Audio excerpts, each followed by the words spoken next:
మత్తయి సువార్త 5వ అధ్యాయము 38వ వచనం నుంచి, కంటికి కన్ను పంటికి పళ్ళు అని చెప్పబడిన మాట మీరు విన్నారు కదా. నేను మీతో చెప్పినదేమనగా, దుష్టిని ఎదిరింపక నిన్ను కుడి చెంప మీద కొట్టువాని వైపునకు ఎడమ చెంప కూడా త్రిప్పుము. ఎవడైనా నీ మీద వ్యాజ్యము చేసి నీ అంగీ తీసుకొన గోరిన ఎడల వానికి నీ పై వస్త్రము కూడా ఇచ్చివేయము. ఒకడు 1 మైలు దూరము రమ్మని నిన్ను బలవంతము చేసిన ఎడల వానితో కూడా 2 మైళ్ళు వెళ్ళుము. నిన్ను అడుగువానికి ఇమ్ము. నిన్ను అప్పు అడుగగోరు వాని నుండి నీ ముఖము త్రిప్పుకొనవద్దు. దేవుడి వాక్యంతో మనతో మాట్లాడునుగాక. ఆమెన్. చదవబడినటువంటి వాక్య భాగం ఏదైతే ఉందో ప్రతి మాట కూడా మనం జాగ్రత్తగా ధ్యానించుకుంటూ ముందుకు వెళ్దాము. అందరూ కూడా శ్రద్ధాశక్తులతో వాక్యం వినాలని ప్రభు పేట మనవి చేస్తున్నాను. చదవబడినటువంటి వాక్య భాగం ఏదైతే ఉందో ఈ వాక్య భాగానికి క్రైస్తవ సమాజం పెట్టబడినటువంటి పేరేంటి అంటే, యేసుక్రీస్తు వారు 5వ అధ్యాయం దగ్గర నుంచి వాక్యం చెప్పడం మొదలు పెడతారు. 5, 6, 7 అధ్యాయాలు.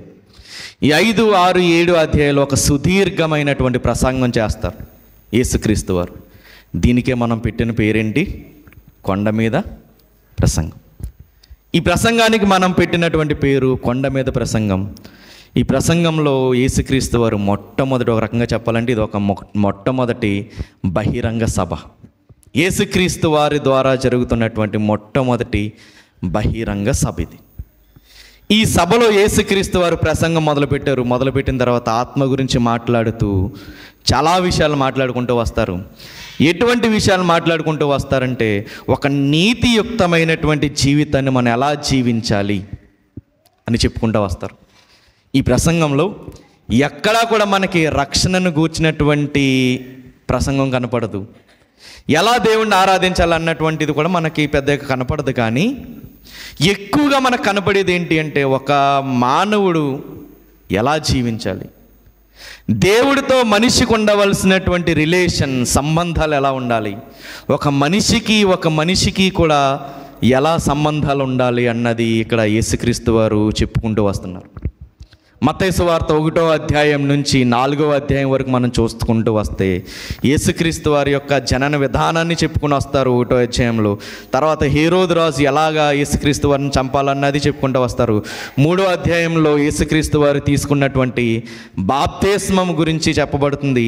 4వ అధ్యాయంలో ఆయన అపవాది చేత శోధించబడ్డం, దాని తర్వాత పేతురుని, అతని తమ్ముడైనటువంటి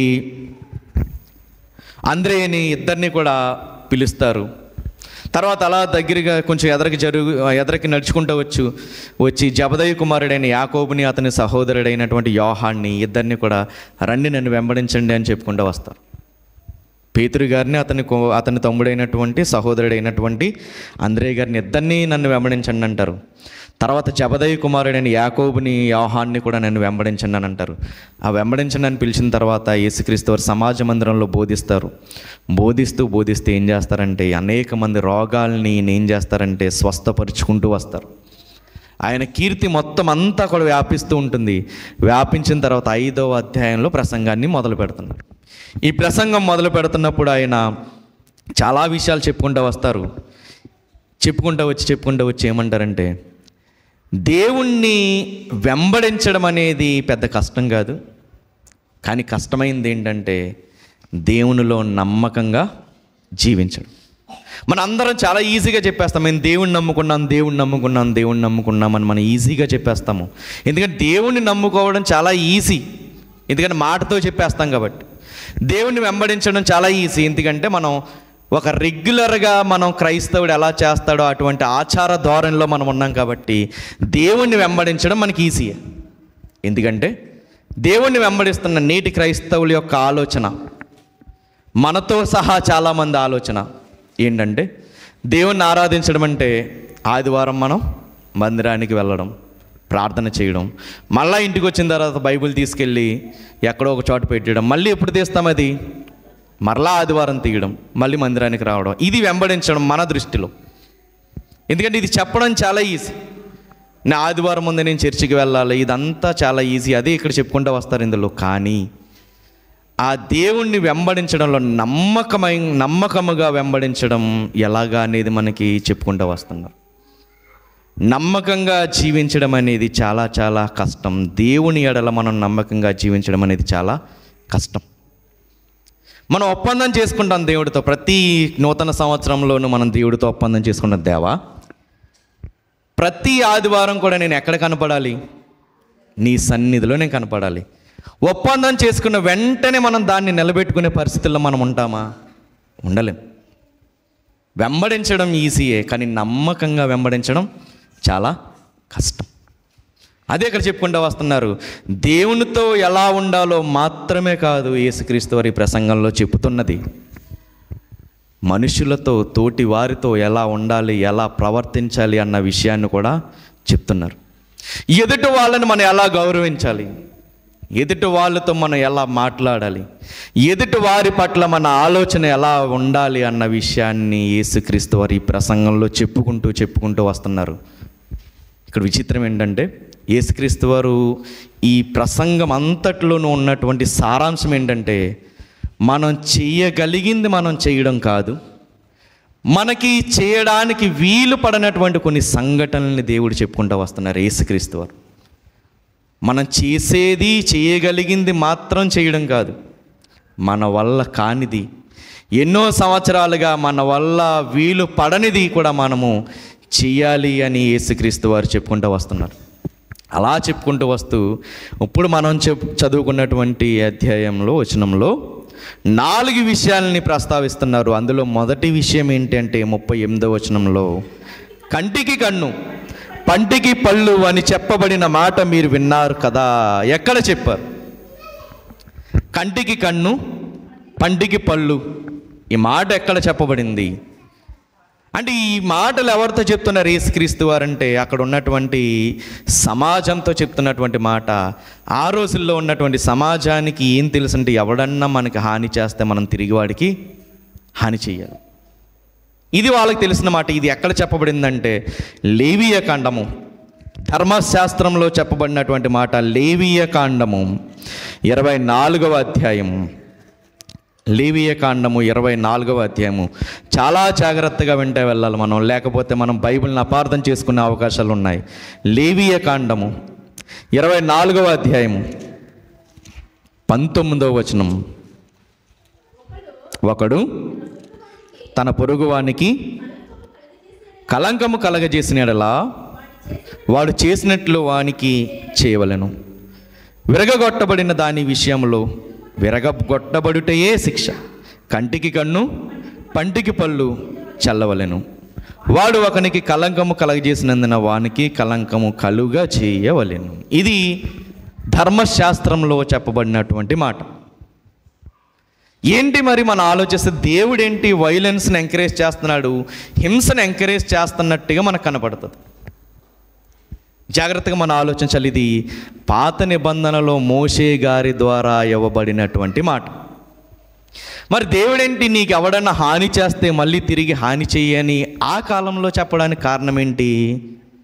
ఎందుకు దేవుడు మోషే గారి చేత ఎలా రాయించాడంటే, దేవుడు హింసని ప్రోత్సహించాలని రాయలేదు, హింస యొక్క తీవ్రతని తగ్గించాలని చెప్తున్నటువంటి శాస్త్రం, ధర్మశాస్త్రం ఇది. ఎలాగంటే, ఫర్ ఎగ్జాంపుల్, ఎవరో ఒకరు మనల్ని తిట్టారనుకుందాం. మనకు బాగా అలవాటైందే, మన ఇళ్ళ దగ్గర చూసేదే. పొరపాటున ఎవరో ఒక మాట అన్నారు మనల్ని, మనము కూడా ఒకటే మాట అంటామా? చెప్పాలి. ఎవరో మనల్ని తిట్టారు, మనం కూడా ఒకటే మాట అని మనం ఊరుకుంటామా? ఏం చేస్తాము? 1కి 2 చదువుతాము, లేదా 3 చదువుతాం. అన్నీ ఈ క్రొత్త నిబంధన కాలంలో క్రైస్తవులుగా ఉన్న మనమే దేవుడు చేయొద్దన్న దాన్నే 2 3 ఎక్కువ చేస్తుంటే, ఆనాడు ఏ ధర్మశాస్త్రము లేదు, ఏ కట్టడా లేదు. అప్పుడు ఎవడన్నా వచ్చి ఒకడిని కొట్టాడంటే వాడిని కొట్టకుండా ఉంటాడా వీడు? చెప్పాలి. ధర్మశాస్త్రం లేదు, అప్పటికి దేవుడి నియామకాలు ఏమీ లేవు, ఎలాగా ఏం చేయాలన్నది ఏం లేదు. ఎవడో ఒకడు వచ్చి కొట్టాడు, ఆ కొట్టినప్పుడు వీడు ఊరుకుంటాడా? ఏం చేస్తాడు?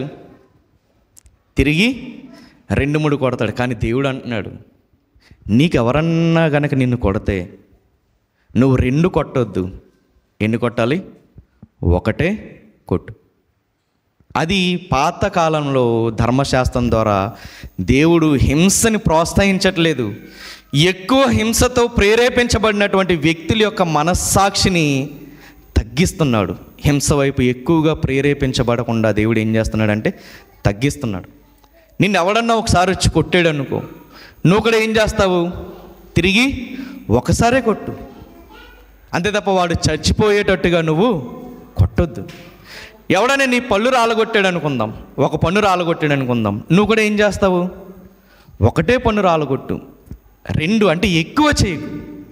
ఎదుటి వాళ్ళ పట్ల హింసని నువ్వు ఎక్కువగా ప్రేరేపించబడకు అని ఆనాటి కాలంలో ఉన్నటువంటి శాస్త్రం ఏం చేస్తుందంటే ఆనాటి జనాంగాన్ని కంట్రోల్ చేస్తుంది అన్నమాట. కానీ యేసుక్రీస్తు వారు దాన్ని ప్రస్తావిస్తూ ఏమంటున్నారంటే, మీరు ఆ మాట విన్నారు కదా, ఎవడైనా మీకు హాని చేస్తే నువ్వు తిరిగి హాని చెయ్యి అని మాట విన్నారు కదా, నేను ఇప్పుడు మీతో చెప్తున్నా. ఏం చెప్తున్నాను చూద్దాం ఒకసారి. 39వ వచనం, 5వ అధ్యాయము 39వ వచనం. నేను మీతో చెప్పినదేమనగా, దుష్టుని ఎదిరింపక నిన్ను కుడి చెంప మీద కొట్టువాని వైపునకు ఎడమ చెంప కూడా త్రిప్పుము. ఒకసారి మళ్ళీ చూద్దాం. నేను మీతో చెప్పినదేమనగా, దుష్టుని ఎదిరించొద్దు, నిన్ను కుడి చెంప మీద కొట్టువాని వైపునకు ఎడమ చెంప కూడా తిప్పు. ఏంటి ఈ మాటలో ఉన్నటువంటి అర్థం ఏంటి? ఎవడన్నా నిన్ను కుడి చెంప మీద కొడితే వాడి వైపు ఏం చేయమంటున్నారు? ఎడమ చెంప తిప్పు. అంతే తప్ప వాడిని నువ్వు ఎదిరించే పని మాత్రం పెట్టుకోవద్దు. ఏంటి దీని వెనకాల ఉన్నటువంటి అర్థం ఏమిటి అంటే, చూడండి, బైబిల్ అంతటిని మనం చదువుతూ ఉంటే, జాగ్రత్తగా వినాలి ఈ మాట. బైబిల్ అంతటిని మనం చదువుతూ ఉంటే బైబిల్లో మనకి ఎక్కువగా ఎవరు కనపడతారంటే ఎడమ చెయ్యి వాటం ఉన్న వాళ్ళు ఎక్కువ మనకి కనపడరు. ఎక్కువగా బైబిల్లో ప్రస్తావించబడినటువంటి మాట ఏంటి అంటే, నీ దక్షిణ హస్తము నీ కుడి చేత అన్నది మాత్రమే ఎక్కువ కనపడుతుంది. అంటే బైబిల్లో చెప్పబడినటువంటి మాట ఏంటి అంటే, ఎక్కువగా బైబిల్లో ఎవరున్నారు? కుడి చెయ్యి వాటం ఉన్న వాళ్ళు ఉన్నారు. బైబిల్లో ఎవరున్నారు? మనం చదువుతుంటే ఎక్కువ మనకి ఎవరు కనపడతారంటే కుడి చేతి వాటం ఉన్న వాళ్ళు మనకు కనపడతారు. ఒక్కసారి మనం ఆలోచిద్దాం, జాగ్రత్తగా వినాలి, జాగ్రత్తగా ఆలోచించాలి. కుడి చేయి వాటం ఉన్నవాడు, జాగ్రత్తగా వినాలి, మన ఎదురుగుండా ఒక వ్యక్తి ఉన్నాడు. మనకి ఏది అలవాటు అంటే కుడి చెయ్యి అలవాటు. ఎదురుగా ఉన్నటువంటి వ్యక్తిని మనం లాగి చెంప మీద కొట్టాలంటే కుడి చెయ్యి వాటం ఉన్నవాడు, జాగ్రత్తగా ఆలోచించాలి, కుడి చెయ్యి వాటం ఉన్నవాడు ఎదురుగా ఉన్నవాడిని లాగి చెంప మీద కొట్టాలంటే ఏ చెంప మీద కొడతాడు? ఆలోచించాలి. మనకి కుడి చెయ్యి వాటం ఉంది. కుడి చెయ్యి వాటం ఉన్నవాడు ఎదురుగుండా ఉన్నటువంటి వ్యక్తిని మన భాషలో చెప్పాలని లాగిపెట్టి కొట్టాలి. లాగిపెట్టి కొట్టాల్సి వచ్చినప్పుడు ఏ చెంప మీద కొడతాడు? ఆలోచించాలి. మనకి కుడి చెయ్యి వాటం ఉంది, ఎదురుగుండా ఒక వ్యక్తి ఉన్నాడు, అని లాగిపెట్టి కొట్టాలి. ఏ చెంప మీద కొడతాం? ఏ చెంప? ఎడమ చెంప మీద కొడతాము. ఇప్పుడు ఇక్కడ యేసుక్రీస్తు వారు అన్న మాట మనం ఆలోచిద్దాం. బైబిల్లో మనం ఎక్కువ ప్రస్తావిస్తే అక్కడక్కడ మనకి ఎడం చెయ్యి వాటం ఉన్న వాళ్ళు కనపడొచ్చేమో, ఎక్కువగా కుడి చెయ్యి గురించే ప్రస్తావించబడింది. కుడి చెయ్యి వాటం ఉన్నవాడు, మళ్ళీ ఆలోచిద్దాం. కుడి చెయ్యి వాటం ఉన్నవాడు ఎదుటి వ్యక్తిని కుడి చెంప మీద కొట్టాలి. ఫస్ట్ టైం మనం అనుకున్న దానికన్నా ఈ రెండిట్లో మళ్ళీ చెప్తున్నా, ఎడం చెంప మీద కొట్టాము కుడి చెయ్యి వాటం ఉన్న వాళ్ళం, మరలా కుడి చెంప వాటం ఉన్న వాళ్ళే మళ్ళీ కుడి చెంప మీద కొట్టారు. ఈ 2 కేసెస్లో ఏ దెబ్బ గట్టిగా తగులుద్ది? ఇప్పుడు చూడండి, మన ఎదుటి వాళ్ళని గట్టిగా ఇలా కొడతాం, కుడి చెయ్యి వాటం ఉన్నవాడు ఎలా కొడతాం? ఎడం చెంప మీద తగులుద్ది. కుడి చెంప మీద కొట్టాలంటే మనం ఎలా కొడతాం? ఇలా కొడతాం. ఇలా కొట్టినప్పుడు దెబ్బ గట్టిగా తగలదని మనకు తెలుసు. కానీ ఇక్కడ యేసుక్రీస్తు వారు అంటున్నదే చూద్దాం. నిన్ను కుడి చెంప మీద కొట్టువాని వైపు నాకు ఎడమ చెంప తిప్పు. అంటే ఫస్ట్ దెబ్బ నీకు ఎలా తగులుతుంది? గట్టిగా తగులుతుందా, నెమ్మదిగా తగులుతుందా? నెమ్మదిగా తగులుతుంది. ఎందుకంటే ఇలా కొడతాం కాబట్టి. కుడి చెయ్యి వాటం ఉన్నవాడు కుడి చెంప మీద కొట్టాల్సి వచ్చినప్పుడు ఇలా కొడతాడు, అవునా? ఇలా కొడితే దెబ్బ గట్టిగా తగలదు, కానీ ఇలా కొడితే గట్టిగా తగులుతుంది. కానీ యేసుక్రీస్తు వారు చెప్తున్నారు, ఫస్ట్ నిన్ను నెమ్మదిగా కొట్టాడు, కుడి చెయ్యవాడి నిన్ను నెమ్మదిగా కొట్టాడు, ఆడి వైపు ఏం చేయమంటున్నారు? ఎడమ చెంపను కూడా తిప్పు అని అంటున్నారు. అంటే ఏంటి దీని అర్థం ఏంటంటే, దీనిలో ఉన్న ఆత్మీయ అర్థం ఏంటి అంటే, మనం ఇలా కొట్టడాన్ని బట్టి వాడికి ఏమీ పెద్ద దెబ్బ తగలదు. కానీ ఇక్కడ యేసుక్రీస్తు వారు అంటున్న మాట ఏంటి అంటే, దాని వెనకాల ఉన్న అర్థం ఏంటి అంటే, ఇలా కొట్టడం అనేది ఆయన మాటలో ఉన్న ఆంతర్యం ఏంటంటే, నిన్ను ఎవరైనా గనక అవమానిస్తే, నిన్ను ఎవరైనా గనక అగౌరవపరిస్తే, నిన్ను ఎవరైనా గనక పట్టించుకోకపోతే, నీ పట్ల ఎవరైనా దుర్మార్గంగా గనక ప్రవర్తిస్తే వాళ్ళతో నువ్వు ఏమాత్రం వ్యాజ్యము పెట్టుకోకు. అది ఇక్కడ చెప్తున్నటువంటి మాట. మనకు లాగి పెట్టి కొడితే మనకి చెంపకు గాయం అవుతుంది, కానీ ఆయన మాటలో ఉన్న ఇలా కొట్టడాన్ని, ఆ మాటలో ఉన్నటువంటి ఆంతర్యం ఏంటి అంటే, నిన్ను ఎక్కడ కొడుతున్నారంటే మనస్సు మీద కొడుతున్నారు. జాగ్రత్తగా వినాలి. నిన్ను ఎక్కడ కొడుతున్నారు అంటే, నిన్ను ఎవరైనా కనుక నీ మనసు మీద తన్నితే, నీ గుండెల మీద తన్నితే నువ్వు ఏమాత్రము కూడా బాధపడొద్దు. వాడి వైపు మళ్ళీ నువ్వేం చేస్తావు? ఈసారి ఎడమ చెంప తిప్పు. ఎందుకంటే ఇంకా గట్టిగా తన్నినా కానీ నీకు ఏమాత్రము కూడా నొప్పి తగలకుండా నేను నిన్ను కాపాడుతాను. పాత నిబంధన కాలంలో దేవుడు ఏం చేశాడంటే, క్రైమ్ లేదా హింస, వైలెన్స్ని తగ్గించే ప్రయత్నం చేస్తే, కొత్త నిబంధనకు వచ్చేసరికి దేవుడిని అసలు వైలెన్సే వద్దు. పాత నిబంధనలో దేవుడు వైలెన్స్ని ఎంకరేజ్ చేయలా, హింసను ఎంకరేజ్ చేయలా. హింసను ఏం చేశారు? హింస యొక్క తీవ్రతని తగ్గించారు. కొత్త నిబంధనకు వచ్చేసరికి అసలు హింసే వద్దు. నిన్ను ఎవరైనా అవమానపరిస్తే, నిన్ను ఎవరైనా గుండెల మీద తన్నితే, నా అనుకున్న వాళ్ళు నిన్ను మోసం చేస్తే, నువ్వు తిరిగి వాళ్ళని మోసం చేయొద్దు. అసలు నువ్వు వాళ్ళని ఏమీ అనొద్దు. నీ మీద ఎవరైనా కక్ష కడితే, నీ మనసుకి గాయం చేస్తే, నువ్వు వాళ్ళ మనసుకి ఏమాత్రం గాయం చేసేటట్టు నువ్వు మాట్లాడద్దు. అది ఈ మాట వెనకాల ఉన్నటువంటి అర్థం. నిన్ను ఎవరన్నా అగౌరవపరుస్తున్నారు, మాటి మాటికి నిన్ను అగౌరవపరుస్తుంటే, ఇంకా వాళ్ళకి ఇంకెన్ని అనుకుంటారు అనుకోనరా అని వాళ్ళని వదిలే తప్ప నువ్వు వాళ్ళకి ఏమాత్రము సమాధానం చెప్పే ప్రయత్నం చేయొద్దు.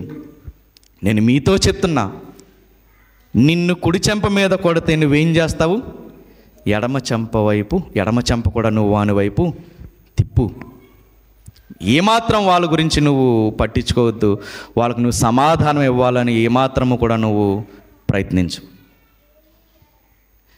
ఎక్కడో వద్దు. ఒక ఎగ్జాంపుల్ చెప్తాను నేను. ఇద్దరు పిల్లలు కొట్టుకుంటున్నారు స్కూల్లో. ఒకడు ఏం చేశాడంటే ఇంకొకరిని కొట్టాడు. వీడు కూడా ఏం చేశాడంటే తిరిగి వీడిని 2 కొట్టాడు. అప్పుడు ఎవరిని పిలుస్తారు? ప్రిన్సిపల్ ఎవరిని పిలుస్తారు? ఇద్దరు పేరెంట్స్ని పిలుస్తారు. మీ ఓడి ఈ అబ్బాయిని చితక్కొట్టేసాడు అని అంటారు. ఈ పక్కన ఉన్నవాడు ఏమంటాడంటే, ఫస్ట్ ఆడే మా ఓడిని కొట్టాడు. అప్పుడు ఈ టీచర్ ఏమంటారు? ఆడు నిన్ను కొట్టినప్పుడు ఫస్ట్ వచ్చి ఎవరికి చెప్పాలి? టీచర్ కదా చెప్పాలి. పనిష్మెంట్ ఇచ్చే అధికారం ఎవరికి ఉంది? టీచర్కి ఉంటుంది. అప్పుడు తప్పు చేసిన వాడు అవుతాడా? ఈడు తిరిగి కొట్టినవాడు తప్పు చేసిన వాడు అవుతాడా? అవడు. ఎవడు తప్పు చేసిన వాడు అవుతాడు టీచర్ దృష్టిలో? ఎవడైతే మొదట కొట్టాడో వాడు తప్పు చేసిన వాడు అవుతాడు. ఎందుకు? ఈ టీచర్కి ఒక అథారిటీ ఉంది, తప్పు చేసిన వాడిని శిక్షించే అథారిటీ ఉంది. అంతే తప్ప తోటి స్టూడెంట్కి ఉంటుందా అథారిటీ? ఉండదు. టీచర్కే అంత అథారిటీ ఉంటే దేవునికి ఎంత అథారిటీ ఉండాలి? ఆ క్లాస్ అంతా ఆ టీచర్ ఆధీనంలో ఉంటే, ఈ సృష్టి అంతా ఎవరి ఆధీనంలో ఉంది? దేవుని యొక్క ఆధీనంలో ఉంది. అసలు నిన్ను ముట్టినవాడు నా కనుగుడ్డును ముట్టినట్టే అని అంటుంటే, ఎవరైనా నిన్ను టచ్ చేస్తే ఆయన చూస్తూ ఊరుకుంటాడా? ఇంకా మనం ఎవరినన్ను ముట్టుకుంటాడు నొప్పి రాకపోవచ్చు. మనం వెళ్ళి వాడి కంటిలో ఉన్న కనుగుడ్డిని ముట్టామనుకో వెంటనే మంట వస్తుందా రాదా? మనల్ని టచ్ చేస్తున్నాడంటే ఎవరన్నా గుర్తుపెట్టుకోండి, మనం నీతిగా బ్రతుకుతున్నా, మనల్ని ఎవరైనా అగౌరవపరుస్తున్నారంటే, ఎవరన్నా అవమానిస్తున్నారంటే వాడు ఎవరితో పెట్టుకుంటున్నట్టు? సాక్షాత్తు దేవునితోనే పెట్టుకుంటున్నట్టు, ఆయన కనుగుడ్డును ముట్టినట్టు అని అంటున్నా. హెబ్రీయులకు రాసిన పత్రిక 10వ అధ్యాయము, హెబ్రీయులకు రాసిన పత్రిక 10వ అధ్యాయము 30వ వచనం.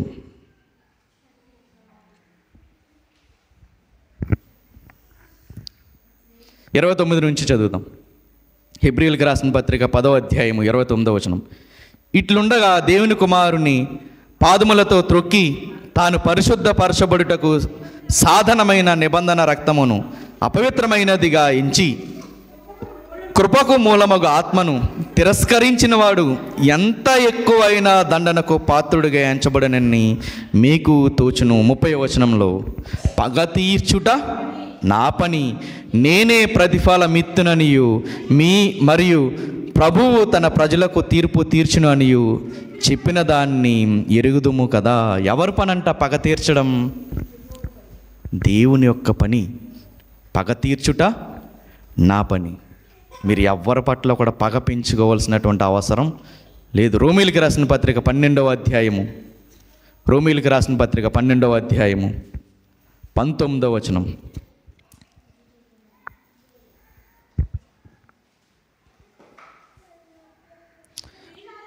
ప్రియులారా, మీకు మీరే పగ తీర్చుకొనక దేవుని ఉగ్రతకు చోటీడి, పగ తీర్చుట నా పని, నేనే ప్రతిఫలమిత్తును అని ప్రభువు చెప్పుచున్నాడని వ్రాయబడి ఉన్నది. సరిపోద్దాం. ఎవరి పనంట పగ తీర్చడం? ఎవరి పనంట? దేవుని యొక్క పని, మన పని కాదు. మనల్ని ఎవరన్నా అవమానించినా, మనల్ని ఎవరైనా అగౌరవపరిచినా, మనల్ని ఎవరో పట్టించుకోకపోయినా, మనం ఎంత ప్రేమ చూపిస్తున్నా, మన పట్ల ద్వేషాన్ని విషాన్ని కక్కుతున్నా, వాళ్ళ పట్ల మనం ఏమాత్రం పగ తీర్చుకోవాల్సిన అవసరం లేదు. ఎవరు తీర్చుకుంటారు? దేవుడే తీర్చుకుంటాడు. చూస్తాడు, ఎప్పుడు కొట్టాలో అప్పుడు కొడతాడు. ఆయనకు అప్పచెప్పేయాలంతే. మన దేవుడు ఎలాంటి వాడంటే, మనల్ని ఎవరన్నా ముడితే ఎవరిని ముట్టినట్టు? ఆయన కను దృష్టిని లేదా ఆయన కనుగుడ్డిని ముట్టినట్టు. పగ తీర్చుకొనుట నా పని. ఎవరన్నా మనల్ని ఇబ్బంది పెడుతున్నా, దుర్మార్గంగా మన పట్ల ప్రవర్తిస్తున్నా వాళ్ళతో మనం వ్యాజ్యం పెట్టుకోవాల్సిన అవసరం లేదు. ఇక రెండో మాట ఈయన చెప్తున్నటువంటి మాట, యేసుక్రీస్తు వారు చెప్తున్నటువంటి మాట 40వ వచనం. ఎవడైనను నీ మీద వ్యాజ్యము వేసి నీ అంగీ తీసుకొన గోరిన ఎడల వానికి నీ పై వస్త్రము కూడా ఇచ్చివేయము. 5వ అధ్యాయం 40వ వచనం మత్తయి సువార్త. ఎవడైనను నీ మీద వ్యాజ్యము వేసి నీ అంగీ తీసుకొని గోరిన ఎడల వానికి నీ పై వస్త్రము కూడా ఇచ్చివేయము. వ్యాజ్యమాడు ఏం చేస్తున్నాడంట? అంగీని తీసుకుంటున్నాడంట. దేవుడు అంటున్నారు, వాడికి నీ పై వస్త్రాన్ని కూడా ఇచ్చేయి. పాత నిబంధనలో పై వస్త్రాన్ని గురించి చాలా విలువైనదిగా చెప్పబడింది. ఒక వ్యక్తి తన పై వస్త్రం అనేది అతనికి చాలా ఆసరాన్ని కలిగిస్తుంది అని చెప్పబడింది. చూద్దాం ఒకసారి. నిర్గమాకాండం 22వ అధ్యాయం, నిర్గమాకాండం 22వ అధ్యాయం 26వ వచనం. నిర్గమాకాండం 22వ అధ్యాయము 26వ వచనం. నీవెప్పుడైనను నీ పొరుగువాని వస్త్రమును కుదువుగా తీసుకొని ఎడల సూర్యుడు అస్తమించు వేళకు అది వానికి మరలా అప్పగించము. వాడు కప్పుకొనినది అదే. ఏంటంట కప్పుకునేది? వస్త్రము కప్పుకుంటాడంట. అది వాని దేహమునకు వస్త్రము. వాడు మరి ఏమీ కప్పుకొని పండుకొనును? నేను దయాళుడను, వాడు నాకు మొరపెట్టిన ఎడల నేను విందును. ఏమీ లేకపోతే ఏం కప్పుకుంటాడంట? ఆ పై వస్త్రాన్నే కప్పుకుంటాడు. కానీ ఇక్కడికి వద్దాం, మళ్ళీ యేసుక్రీస్తు వారు చెప్పిన ప్రసంగంలోకి వద్దాము. నీ మీద వ్యాజ్యమాడి ఎవరన్నా నీ అంగీని గనక తీసుకుంటే ఏం చేయమంటున్నారు? నీ పై వస్త్రాన్ని కూడా ఇచ్చేయి. పై వస్త్రమేమో అక్కడ మనం చూసినటువంటి వాక్యంలో కప్పుకోవడానికి కనీసం అదే ఉందాడికి, దాన్ని తీసుకొచ్చి పెట్టేసుకుంటే అలాగా. ఒకవేళ దాని కొరకు నాకు వాడు మొరపెట్టుకుంటే నేను దయాళుణ్ణి నువ్వు గుర్తుపెట్టుకో అని హెచ్చరిస్తుంటే, ఇక్కడ చూడండి యేసుక్రీస్తు వారు ఒకవేళ వ్యాజ్యమాడి నీ దగ్గర నుంచి గనక తీసుకుంటే, అన్యాయంగా గనక తీసుకుంటే వాడికి నువ్వేం చేస్తావు? తిరిగి నీ పై వస్త్రాన్ని కూడా ఇచ్చేయి. ఇక్కడ 2 అర్థాలు చెప్తున్నారు యేసుక్రీస్తు వారు. ఒకటి, అన్యాయంగా నీకు ఎవడన్నా తీర్పు తీరుస్తుంటే నువ్వు దాన్ని ఏం పట్టించుకోకు అన్న ధోరణి ఒకటి కనపడుతుంది. ఇంకోటి ఏంటంటే, ఎదుటి వారి పట్ల నువ్వు కనికరాన్ని కలిగి ఎవడన్నా నీకు అవసరతలో వచ్చి కనుక అడిగితే నీ పై వస్త్రాన్ని కూడా నువ్వు ఇచ్చే. దాని అర్థం ఏంటి అంటే, ఎదుటి వాళ్ళ దృష్టిలో మన గురించి అనుకోవాలంట. ఏమని అనుకోవాలంటే, ఆ వ్యక్తి నా గురించి చాలా ఉన్నతంగా ఆలోచిస్తున్నాడు అనేటటువంటి కంఫర్ట్ ఆ మనిషిలో మనం క్రియేట్ చేయాలి. చూడండి, మనం ఒక్కొక్కసారి ఎవరింటికన్నా వెళ్తున్నప్పుడు కొంచెం భయపడతాం. వాళ్ళు బాగా ఉన్నవాళ్ళు కదా, మనం వెళ్తే మనల్ని పట్టించుకుంటారంటావా? ఉంటుందా ఉండదా? ఇటువంటిది మన చుట్టాల్లోనే కొంచెం కలిగిన వాళ్ళ ఇంటికి వెళ్ళాలనిపించినప్పుడు మన మనసులో ఏం కలుగుద్ది? అసలు మనల్ని అక్కడ పట్టించుకుంటారా, మన మొహమన్నా చూస్తారా అని ఫీల్ అవుతాం కదా. కానీ ఇక్కడ చెప్తున్నారు యేసుక్రీస్తు వారు, ఒక క్రైస్తవుడిగా, ఒక దేవుణ్ణి నమ్ముకున్నవాడిగా ఎదుటి వారికి అటువంటి మనస్తత్వాన్ని మన పరిస్థితి కలగ చేయకూడదు. అర్థమైందా? అంటే మనకున్నటువంటి కలిమి కానీ, మనకున్నటువంటి అంతస్తులు కానీ, మనకున్నటువంటి ఆస్తి కానీ ఎదుటి వాళ్ళకి ఏం కలగ చేయకూడదు? తక్కువ చూస్తారేమో నన్ను అన్నది కలగ చేయకూడదు. అంటే మన ప్రవర్తన ఎలా ఉండాలి? ఎంత ఎదిగినా తగ్గించుకుని ఉండాలి. ఎంత సంపాదించినా ఎదుటి వాళ్ళని ఎలా చూడడం నేర్చుకోవాలి? మనిషిని మనిషిలాగా చూడడం నేర్చుకోవాలి. అంతే తప్ప ఒకప్పుడు లేనోడు ఇప్పుడు దేవుడు కొంచెం ఆశీర్వదించేసరికి కాలర్ ఎగరేస్తారనుకో, ఏం చేస్తాడు దేవుడు? ఆ పై వస్త్రం కూడా లేకుండా చేసేస్తాడు. ఎప్పుడు కూడా మనం ఎదుటి వాళ్ళని వాళ్ళు మన గురించి కంఫర్ట్గానే ఆలోచించేలా చేయాలి. అంటే అనుకోవాలి, నా గురించి ఎంత బాగా ఆలోచిస్తాడు, నేను ఆ వ్యక్తికి ఎంత ఇంపార్టెంటో, నేను ఆ వ్యక్తికి ఎంత సన్నిహితుడినో అని ఎదుటి వాళ్ళు ఫీల్ అయ్యేటట్టుగా మనం చేయాలి. అదే చెప్పుకుంటూ వస్తున్నారు. 42వ వచనం కూడా చూద్దాము. నిన్ను అడుగువానికి ఇమ్ము, నిన్ను అప్పడుగు వారి నుండి నీ ముఖము తిప్పుకొనవద్దు, నిన్ను అడిగేవాడికి ఇవ్వు. దీని అర్థం ఏంటి అంటే, ఒకవేళ దేవుడు నిన్ను ఆర్థికంగా కనుక ఆశీర్వదిస్తే నిన్ను అడిగిన వారికి నువ్వు ఏమాత్రం ముఖం తిప్పుకోకుండా ఇవి. ఎప్పుడు కూడా మన చుట్టూ ఉన్నటువంటి వాళ్ళు లేని స్థితిలో ఉన్నప్పుడు, తినడానికి కూడా తిండి లేనటువంటి పరిస్థితుల్లో ఉన్నప్పుడు గుర్తుపెట్టుకోండి. చదువుకుంటున్న పిల్లలు కూడా ఉన్నారు కాబట్టి గుర్తుపెట్టుకోండి ఏంటంటే, మనం కాలేజీకి వెళ్తున్నప్పుడే దేవుడు నీ తల్లిదండ్రులని నిన్ను ఆశీర్వదించాడు, నీ తల్లిదండ్రులను బట్టి నిన్ను ఆశీర్వదించాడు. అదే కాలేజీలో నువ్వేం చేస్తావంటే, నీతో పాటు సమంగా ఉన్న వాళ్ళని రెస్టారెంట్కి తీసుకెళ్ళి 1,000-2,000 నువ్వు ఖర్చు చేస్తావు. ఆ స్తోమత ఉంది నీకు. దేవుడు అది కాదు చేయమంటుంది. అదే క్లాసులో ఉంటారు చాలామంది, అదే క్లాసులో పాపం ఇంట్లో గడవక, సరైన తిండి లేక అటువంటి ఫ్రెండ్స్ కూడా ఉంటారు కదా నీకు. వాళ్ళని గుర్తు చేసుకో. అది ఇక్కడ దీని వెనకాల ఉన్నది. ఒక చదువుకునే స్టూడెంట్గా ఒక కాలేజీకి కానీ, స్కూల్కి కానీ, లేదా పై చదువులకు కానీ వెళ్తున్న నీ దృష్టిలో నీతో పాటు సమానంగా ఆర్థికంగా, నీ కుటుంబంతో ఆర్థికంగా సమానులైనటువంటి వాళ్ళని కలుపుకోవడం వల్ల నీకు ఒరిగేదేం లేదు, ఖర్చు తప్ప. దేవుడు అంటున్నాడు, అదే క్లాసులో కొంచెం తినడానికి కూడా సరైనటువంటి తిండి లేక, కొంతమంది చూడండి, మీరు కట్టిన బట్టే కడతా ఉంటారు స్టూడెంట్స్, ప్రతి వారం ఒకటే డ్రెస్ వేసుకొస్తూ ఉంటారు.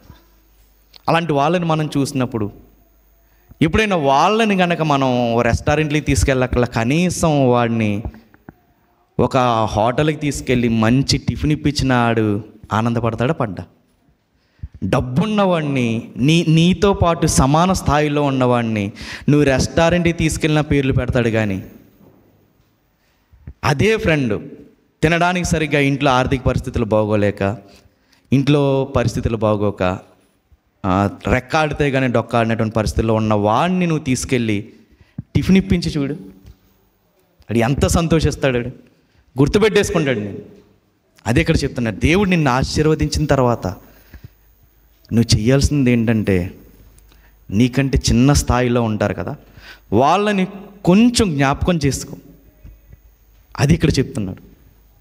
నా నిమిత్తం గిన్నెడు చన్నీళ్ళు ఇస్తే పరలోకంలో వాడి ప్రతిఫలం పోగొట్టుకోడు. ఒక క్రైస్తవుడు బడాలంటే లేదా ఉన్న ఆశీర్వాదం రెట్టింపు అవ్వాలంటే దేవుడు చెప్పినటువంటి ఒక అమోఘమైనటువంటి మార్గం ఏంటంటే, ఎప్పుడైనా కానీ నీకు కలిగిన దాంట్లో ఏం చేయాలని చెప్తున్నాడంటే, ఫస్ట్ ఎప్పుడు కూడా దేవుడిది ఖచ్చితంగా దేవుడిదే, కైసరిదే, దేవుడిదే అని చెప్తారు. ఎప్పుడు కూడా నీకు కలిగిన దాంట్లో ఖచ్చితంగా దేవుడికి తీసిన తర్వాత నీ చుట్టూ ఎవరో ఒకళ్ళు ఉంటారు కదా నీకు తెలిసిన వాళ్ళు, వాళ్ళని కనీసం కొంచెమన్నా జ్ఞాపకం చేసుకోవాలి. మన సంపాదనలో కొంచెం మనం చేయగలిగిందే, అంతే తప్ప ఎవరికి పడితే వారికి చేయమని చెప్పట్లా. ఎందుకంటే ఒకసారి నేనే ఎవడో కొంచెం ఆకలిగా ఉందని చెప్తే 20 రూపాయలు అడిగితే 20 రూపాయలు ఇచ్చాను. ఆడేం చేస్తున్నాడంటే కరెక్ట్గా కొంచెం ఎదరికెళ్ళిన తర్వాత ఒక షాప్ దగ్గరకి సిగరెట్ కొనుక్కుంటున్నాడు. అంటే మనం సహాయం చేసేది మనకు తెలిసిన వాళ్ళలో, పేదరికంలో, సరైన తిండి లేక కుటుంబ పోషణ ఇబ్బంది అయిన వాళ్ళని జ్ఞాపకం చేసుకోగలిగితే దేవుడు అంటున్నాడు, అలాంటి వాళ్ళని నేను విడిచిపెట్టను. ఎప్పుడని గుర్తుపెట్టుకోండి, అప్పు చేసి పప్పు కూడా మన దేవుడు ఎక్కడ కూడా చెప్పట్లా. ఉన్న దాంట్లోనే సంతృప్తిగా బ్రతకడం నేర్చుకోండి అని చెప్తున్నాడు. నీకు కలిగిన దాంట్లో నీకు 10,000 జీతమైనా 10,000 జీతంలో నీ స్తోమతను బట్టి నువ్వేం చేయాలంటే కనీసం నెలకు వచ్చేసరికి ఎంతో కొంత మిగిల్చుకునే దానిగానే మనము బ్రతకాలి. ఎప్పుడు కూడా నేను తర్వాత వీలుంటే దేవుడి అవకాశం ఇచ్చిన దాన్ని బట్టి మనం ఫ్యూచర్కి మనం ఎలాగా సేవ్ చేసుకోవాలన్నది కూడా దేవుడు చెప్పాడు. అది ఎప్పుడైనా ప్రస్తావిస్తాను.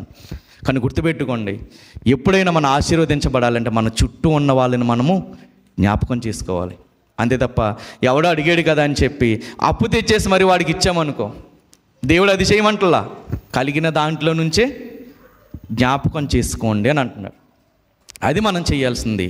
ఎందుకంటే అపోస్తుల కార్యములు 20వ అధ్యాయము 35వ వచనం, మీరును నాకు ప్రయాసపడి బలహీనులను సంరక్షించవలననియు, చూడండి, పుచ్చుకొనుట కంటే ఇచ్చుట ధన్యము అని ప్రభువైన యేసు చెప్పిన మాటలు జ్ఞాపకము చేసుకున్న వలనని అన్ని విషయంలో మీకు మాదిరి చూపితినని చెప్పాను. ఎంతసేపు మనం పుచ్చేసుకునే వారిగానే ఉండకూడదు అంటున్నారు. ఏం చేయమంటున్నారు? ఇప్పుడు ఆశీర్వాదాలు తీసుకునేవారు కానీ మనం ఉండకూడదు. ఏం చేయాలి? మనకు వచ్చిన ఆశీర్వాదాన్ని నలుగురికి పంచేవారిగా మనం ఉండాలి. ఎందుకంటే మనందరికీ తెలుసు, ఉప్పు సముద్రం పేరు విన్నారా? ఉప్పు సముద్రం, మృత సముద్రం అనే పేరు విన్నారా? ఇంగ్లీష్లో ఏమని ఉంటుందంటే డెడ్ సీ అని ఉంటుంది, మృత సముద్రం. దాన్ని ఏమంటారంటే ఉప్పు సముద్రం అని కూడా అంటారు. ఈ ఉప్పు సముద్రం కొన్న నేచర్ ఏంటి అంటే, ఆ ఉప్పు సముద్రంలో ఏది వేసినా కానీ తేలుతుందంట. ఎందుకు తేలుతుందంటే అందులో సాల్ట్ అనేది, ఉప్పు అనేది చాలా ఎక్కువ ఉంటుంది. అందుకే దానికి ఆ పేరు వచ్చింది. ఏ సముద్రం అది? ఉప్పు సముద్రం. దాన్ని ఇంకోటి ఏమంటారంటే డెడ్ సీ, మృత సముద్రం అని కూడా అంటారు. మృత సముద్రం అని ఎందుకంటారంటే అందులో ఏ జీవి కూడా బ్రతకదు. ఎందుకు బ్రతకదు అంటే, చూడండి, ఈ ఉప్పు సముద్రం కొన్న నేచర్ ఏంటి అంటే, పైనుంచి యోర్దాను నది నుంచి గలిలయ సముద్రం నుంచి వాటర్ అంతా కూడా ఎక్కడికి వస్తుంది? ఉప్పు సముద్రంలోకి వస్తుంది. చూడండి, జాగ్రత్తగా వినాలి ఈ మాట. పుచ్చుకొనుట కంటే ఇచ్చుట ధన్యం అన్నటువంటి మాటలో ఉన్న అర్థము, ఉప్పు సముద్రంలో వస్తున్న నీరు ఎవ్వరికి తాగడానికి పనికిరాదు. మనకి ఇక్కడ పేరుపాలెంలో ఉన్న సముద్రంలో చేపలు అవి ఉంటాయా? ఉండవా? ఉంటాయి. కానీ అక్కడ ఉప్పు సముద్రంలో ఏంటంటే జీవరాశి అనేది చాలా చాలా తక్కువ ఉంటుందండి. ఎందుకంటే అక్కడ ఏమీ కూడా బ్రతకలేవు. ఎందుకంటే అందులో ఉప్పు కంటెంట్ అనేది చాలా ఎక్కువ ఉంటుంది. ఎందుకు అంత ఎక్కువ ఉంటుందంటే, చూడండి, పైనుంచి యోర్దాను నది నుంచి గలిలయ సముద్రం నుంచి వాటర్ అంతా వచ్చి ఎక్కడ కలుస్తుందంటే ఉప్పు సముద్రంలో కలుస్తుంది. చూద్దాం ఒకసారి. బైబిల్ అలా తిరిగేస్తే లాస్ట్కి వస్తే చూడండి, మ్యాప్స్ కనపడతాయి మనకి. బైబిల్లో మ్యాప్స్ కనపడతాయి. ఆ మ్యాప్స్లో చూడండి, క్రొత్త నిబంధన కాలంలో పాలస్తీనా అని ఉంటుంది. ఓ మ్యాప్ కనపడ్డదా? క్రొత్త నిబంధన కాలంలో పాలస్తీనా అని ఉంటుంది. ఆ మ్యాప్లో చూడండి మనకి గలిలయ సముద్రం అని ఒకటి ఉంటుంది. కనపడ్డదా? గలిలయ సముద్రం మ్యాప్లో గలిలయ సముద్రం అనేది ఒకటి ఉంటుంది. చెప్పాలి, కనపడిందా? గలిలయ సముద్రం. దాని కింద నుంచి అలా కిందకు వస్తే అదంతా కూడా యోర్దాను నది అని రాయబడి ఉంటుంది. యోర్దాను నది. ఆ యోర్దాను నది, ఆ గీత గలిలయ సముద్రం దగ్గర నుంచి వస్తున్నటువంటి గీత ఎక్కడ కలుస్తుంది? ఉప్పు సముద్రం అని ఒకటి కనపడుతుంది. ఉందా? ఉప్పు సముద్రం ఏంటంటే యోర్దాను నది, గలిలయ సముద్రము. ఈ పక్కన ఉన్న మ్యాప్లో ఐక్య ఇజ్రాయెల్ రాజ్యంలో దాన్ని కిన్నెరెతు సముద్రం అని రాయబడి ఉంటుంది. దాని కింద యోర్దాను నది ఉంటుంది. ఆ యోర్దాను నది గలిలయ సముద్రం నుంచి వస్తున్నటువంటి నీళ్ళన్నీ ఎక్కడ కలుస్తున్నాయి? ఉప్పు సముద్రంలో కలుస్తున్నాయి. జాగ్రత్తగా వినండి. గలిలయ సముద్రంలో ఉన్నప్పుడు ఆ చుట్టూ ఉన్న ప్రాంతాలన్నిటికీ నీటి దాహాన్ని తీర్చినటువంటి ఆ నీరు, మళ్ళీ యోర్దాను నది నుంచి వస్తున్నటువంటి ఆ నీరు, చుట్టూ ఉన్న మొక్కలన్నిటికీ కూడా జీవాన్ని ఇస్తున్నటువంటి ఆ నీరు ఎక్కడికి వచ్చేసరికి నిర్జీవం అయిపోతుంది? ఉప్పు సముద్రం దగ్గరికి వచ్చేసరికి నిర్జీవం అయిపోతుంది. ఎందుకు నిర్జీవం అయిపోతుందంటే ఆ ఉప్పు సముద్రానికి బయటికి వెళ్ళేటటువంటి ఛాన్సు లేదు.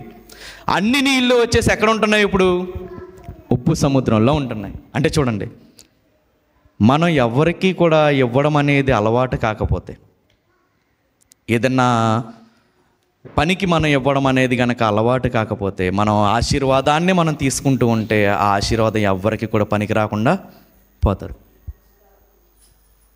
ఉప్పు సముద్రంలో అన్నీ వచ్చి కలిసిపోతున్నాయి. నీళ్ళన్నీ ఆవిరైపోతాయి.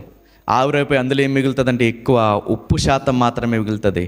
అందుకనే అంటున్నారు అది దేనికి కూడా పనికిరాదు. పుచ్చుకొనుట కంటే ఇచ్చుట ధన్యము, ఇచ్చుట ధన్యము. అది ఇక్కడ చెప్తున్నటువంటి మాట. ఇక్కడ చెప్తున్నటువంటి మాట కదా. ఇంకా లాస్ట్ మాట చూద్దాం మనం. 41వ వచనం, మత్తయి సువార్త 5వ అధ్యాయము 41వ వచనం. ఒకడు 1 మైలు దూరం రమ్మని నిన్ను బలవంతము చేసినాడలా వానితో కూడా 2 మైళ్ళు వెళ్ళుము. ఎంతసేపు బలవంతం చేస్తున్నాడంట? 1 మైలు రమ్మని బలవంతం చేస్తున్నాడంట. యేసుక్రీస్తు వారు చెప్తున్నారు ఎక్కడికి వెళ్ళమంటున్నారు? వాడితో కూడా 2వ మైలుకు కూడా వెళ్ళు అని అంటున్నారు. జాగ్రత్తగా విందాం ఈ మాట. ఆనాటి కాలంలో పరిపాలన చేస్తున్నటువంటి ప్రభుత్వం ఏంటి అంటే రోమా ప్రభుత్వం. ఆ రోమా ప్రభుత్వం ఏం చేసేదంటే ఎదురుగుండా ఉన్నటువంటి జనాంగం నుంచి ఒకరిని రమ్మని, రే నువ్వు నాతో పాటు రా అని అన్నప్పుడు ఏం చేస్తారంటే ఈ అధికారి దగ్గర ఉన్నటువంటి లగేజ్ ఏదైతే ఉంటుందో, బరువు ఏదైతే ఉంటుందో ఆ బరువు అంతా కూడా ఎవరి మీద పెడతారు?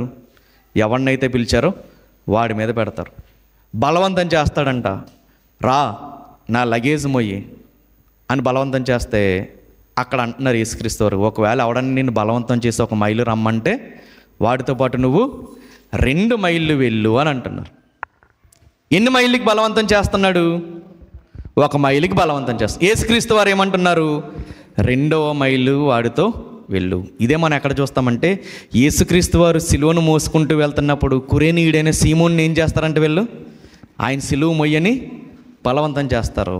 ఎవరి దగ్గర నుంచి తీసుకున్నారంటే ఈ లా ఎవరి దగ్గర నుంచి తీసుకున్నారంటే రోమన్స్, పర్షియా దేశం నుంచి తీసుకున్నటువంటి లా ఇది.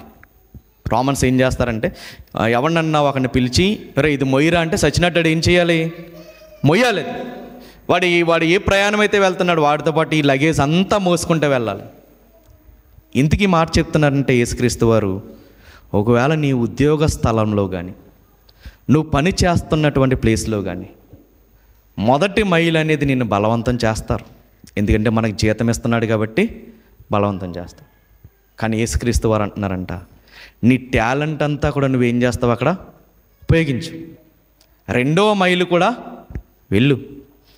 ఎందుకు ఈ మాట చెప్తున్నారంటే, ఎప్పుడైతే నువ్వు నీ దగ్గర ఉన్నట్టు శక్తిని అంతా ఉపయోగించి అక్కడ పని చేస్తావో, ఆ 2వ మైలు నీ నెక్స్ట్ స్టెప్ ఏదైతే ఉందో దానికి ఆశీర్వాదం. చూస్తారా చూడరా? మనం కష్టపడుతున్నప్పుడు ఖచ్చితంగా చూస్తాడు. రావాల్సిన ఆశీర్వాదం మనకి దేవుడు రప్పిస్తాడు. దేవుడు మనకి ఇచ్చినటువంటి పని ఏదైతే ఉందో ఆ పని చేయడంలో ఏమాత్రం మన బద్ధకాన్ని మనము చూపించకూడదు. అప్పటి వరకు ఉద్యోగం లేదన్నావు. దేవుడు ఎవరో ఒక హృదయాన్ని కనికరించారు. దేవుడు వాళ్ళ చేత నీకు ఉద్యోగం ఇప్పించారు. నువ్వు అక్కడికి వెళ్ళిపోయి బద్ధకంగా పని చేయమని చెప్పట్లా. ఏం చేయమంటున్నాడు దేవుడు? వాళ్ళ నీకు 1 మైలే నడవమంటే నువ్వేం చేస్తావు? 2వ మైలు కూడా నడువు. ఆ 2వ మైలు నువ్వు నడిస్తే నీ నెక్స్ట్ స్టెప్ ఏదైతే ఉందో, నీ పదవిలో ఉన్నతమైన స్థానానికి వెళ్ళేటటువంటి స్టెప్ ఏదైతే ఉందో దానికి ఈ 2వ మైలు ఉపయోగపడుతుంది. చూస్తారా చూడరా? ఏదో ఒక ఉద్యోగ స్థలంలో మనం కష్టించి పని చేస్తున్నాం అనుకో, ఖచ్చితంగా యజమాని మనల్ని చూస్తాడా చూడ్డా?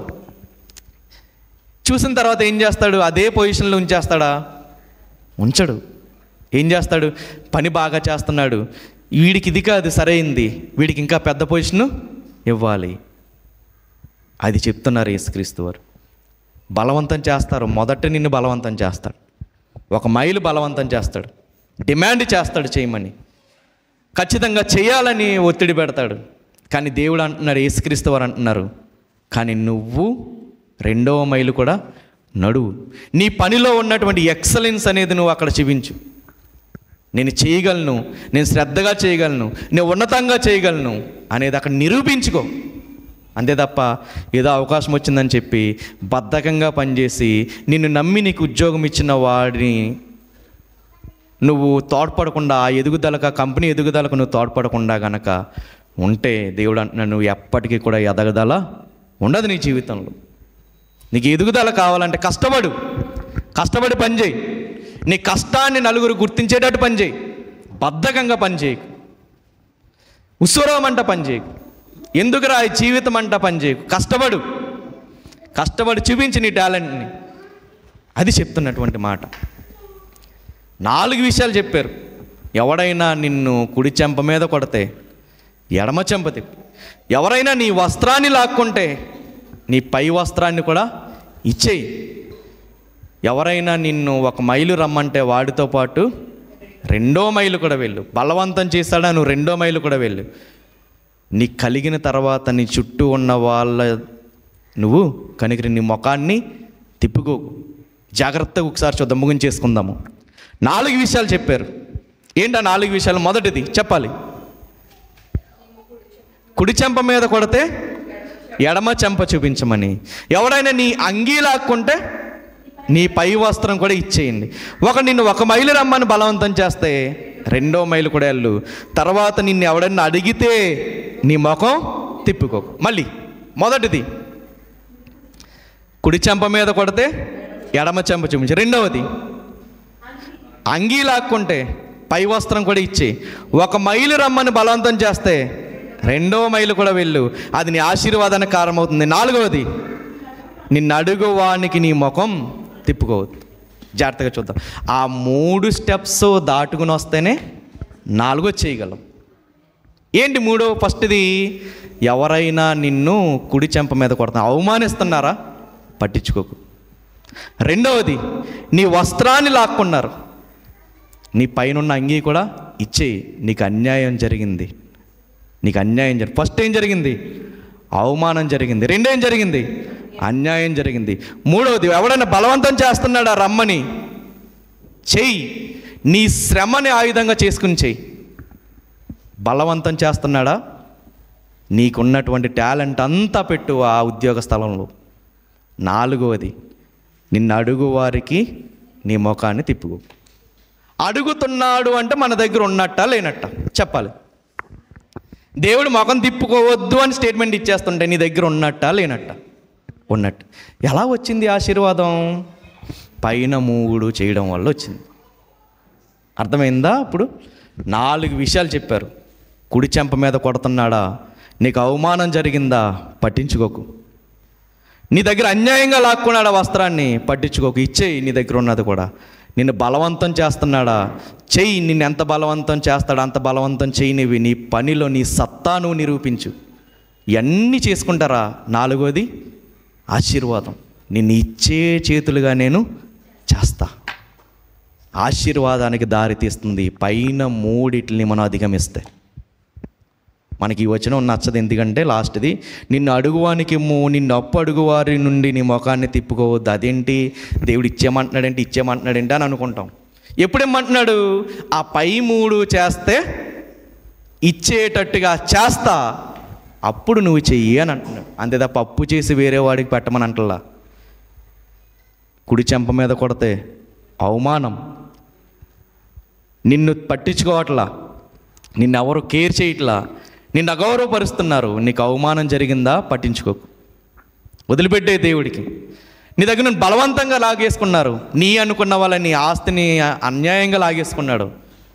మరి ఏంట్రా, 1 సెంటు దగ్గర నాతో గొడవ పడితే ఇంతకు వచ్చిందిరా, ఇది కూడా నువ్వు తీసుకుని వదిలిపెట్టే. దేవుడు నీకు ఎలా ఆశీర్వదించాలో ఆయనకి తెలుసు. 1 అడుగు భూమి దగ్గర, 1 జానా భూమి దగ్గర కొట్టుకోవడం వల్ల ఒరిగేదేమీ లేదు. మనకు తెలుసు, చాలా చూస్తూ ఉంటాం. 1 సెంటు భూమి కోసం ఎకరాలు అమ్మేసుకున్న వాళ్ళు ఉన్నారా లేరా? 1 సెంటు భూమి కోసం కోర్టులో కేసు వేస్తాడు. ఆ కోర్టులో కేసుని దాన్ని నడిపించాలంటే ఏం చేయాలి? మళ్ళీని అక్కడ లాయర్కి డబ్బు పెట్టాలి. ఈ కేసుకి ఖర్చు చేసిన ఖర్చుతో 5 సెంట్లో ఇంకో 6 సెంట్లో కొనవచ్చు. కానీ ఏం చేస్తాము? దేవుడు అదే అంటున్నాడు, లేనిపోని పంతాలు పట్టింపులు పట్టించుకోవడం వల్ల మనకి కానీ మన కుటుంబాలకు కానీ ఒరిగేదేమీ లేదు. అన్యాయంగా లాగేసుకున్నారా? నీకు రావాల్సిన ఆస్తిని అన్యాయంగా లాగేసుకున్నారా? ఏం పట్టించుకోకూడదు. ఎందుకు వచ్చిందిరా బాబు, తీసుకుంటే తీసుకొని వదిలే. బలవంతంగా నీ చేత వెట్టి చాకరీ చేయిస్తున్నారా? కావాలని చేయిస్తే జ్ఞానంతో కనిపెట్టి దాన్ని ఓవర్కమ్ చేయాలో తెలుసుకోవాలి. కానీ నిజంగా ఇచ్చిన పనినే మనం చేయలేకపోతుంటే అది దేవుడు అంటున్నాడు, అది కాదు, నువ్వు ఆ పని అంతా చెయ్యి. దాంతోపాటు నీ శక్తికి మించి కూడా నువ్వేం చేస్తావు, ఎఫర్ట్స్ కనుక ఆ పని మీద పెట్టగలిగితే ఆఖరిదిగా ఏమొస్తుందంట, ఆశీర్వాదం వస్తుంది. ఆశీర్వదించేబడేవారిగా మనం ఉంటాము.